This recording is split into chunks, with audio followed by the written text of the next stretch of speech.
बिस्मिल्लाहिर्रहमानिर्रहीम। अस्सलाम वालेकुम हाज़रीन व नाज़रीन, कैसे हैं आप लोग। उम्मीद है सब खैरियत से होंगे और मैं भी ठीक हूँ अल्हम्दुलिल्लाह।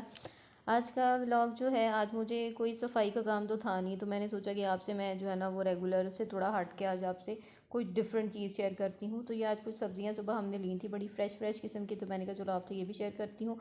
साथ में आज मैंने मज़ेदार सा बनाया था स्ट्रॉबेरी पिज़्ज़ा।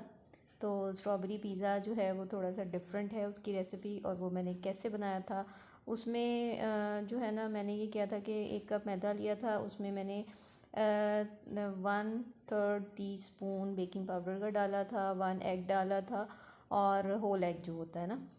तो उसके अलावा मैंने उसको दूध से जो था ना वो अच्छी तरह से बीट कर लिया था, जिसकी कंसिस्टेंसी ये होती है जैसे पैनकेक होता है, उसको मैंने जो था ना अच्छी तरह से बीट कर लिया था, और साथ में मैंने उसमें 2 टेबलस्पून हनी डाला था। तो उन सबको मैंने अच्छी तरह से बीट करके और फिर मैंने उसको साइड पे रखा था। उसके बाद मैंने पैन को 1 टेबल स्पून ऑयल के साथ अच्छी तरह से ब्रश के साथ जो था ना वो मैंने सारी तरफ से अच्छी तरह से उसको कवर कर दिया था ऑयल को। पैन पे मैंने ब्रश से ऑयल लगा दिया था, और उसके ऊपर मैंने सारा जो बैटर था इसका पिज़्ज़ा का वो उसके ऊपर फैला दिया था। और उसके बाद मैंने ये किया था कि जो स्ट्रॉबेरी के चंक्स थे उनको बारीक बारीक काटा था और उसके ऊपर फैलाया था, और जो बाकी स्ट्रॉबेरी थी उसको मैंने ऊपर जो था ना उसके पीसेस जो थे वो ऊपर मैंने काट के रख दिए थे।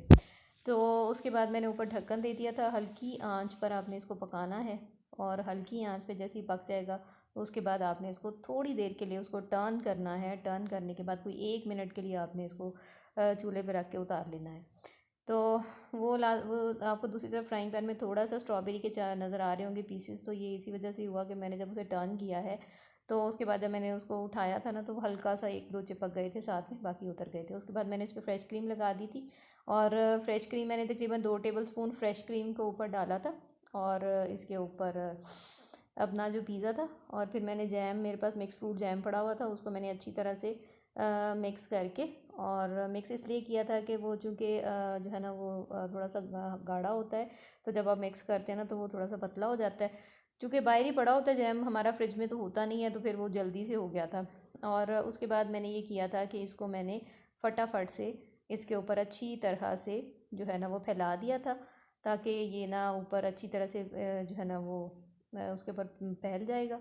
ये जब उसके ऊपर फैल गया था तो उसके बाद मैंने इसको सर्विंग डिश में निकाला था, और सर्विंग डिश में निकाल कर मैंने इसके ऊपर जो था ना वो कुछ डेकोरेशन के तौर पर थोड़ी सी क्रीम जो बाकी बची थी ऊपर डाल दी थी। तो ये है जी मेरा पिज़्ज़ा तैयार, और ये इंतहाई इंतहाई लाजवाब बना था। आप ज़रूर इसको ट्राई कीजिएगा, बड़ा मज़ेदार ये बना था। तब वो ज़रा मीठा जो है ना वो इफ्तारी में होना चाहिए। इसके बाद मैंने ये लिया था 2 टेबलस्पून, 1 टेबलस्पून मैंने क्रीम का लिया था, 1 ही टेबलस्पून मैंने उसमें लिया था म्यूनीस का, और एक ही उसमें टीस्पून मैंने हनी डाला था, और उसको मैंने अच्छी तरह से मिक्स कर लिया था। और ब्रेड मेरे पास चूँकि फ्रिज की थी तो उस बेचारी का बहुत ही चूरा हो गया, तो उसको मैंने जब उसे थोड़ा सा रोलिंग पिन से उसको रोल किया था तो वो थोड़ा सा उसमें से कुछ जो ब्रेड थी ना वो मेरी बिखर गई थी। बहरहाल फिर भी जो था ना वो मैंने वो जब फ्रेश क्रीम मेयोनीज़ और वो जो हनी वाला था ना बैटर, वो मैंने ब्रेड के ऊपर जो था ना वो लगा दिया था। लगाने के बाद मैंने उस पर जो था ना वो मैंने एक एक खजूर जो थी ना उसको मैंने काट कर, और उसका हाफ़ पीस जो है वो मैंने ऊपर रखा था। और अगर आपके पास वो दूसरी वो ब्राउन वाली सॉफ्ट वाली होंगी ना खजूरें, तो आप उनको ऊपर रखेंगे ना तो कलर ज़रा अच्छा आएगा। मेरे पास ये थी दूसरी वाली, तो खैर मेरा ये वाली जो रेसिपी थी ना ये भी मज़े की बनी थी। और ये फ्रिज में आप रखिएगा, और जब ठंडी हो तो फिर आप इसको इस्तेमाल करें तो ये बहुत शानदार बनती है। ये बहुत मज़े की बनी थी। अच्छा जी, इसके बाद एक डिश मेरी ये तैयार हो गई थी, और आज मेरा दिल चाह रहा था कि मैं फ़्राइंग के साथ साथ कुछ डिफरेंट भी करूँ, तो इसलिए फिर मैंने आज इसको भी साथ में ट्राई किया था, तो ये भी एक अच्छी चीज़ तैयार हो गई थी।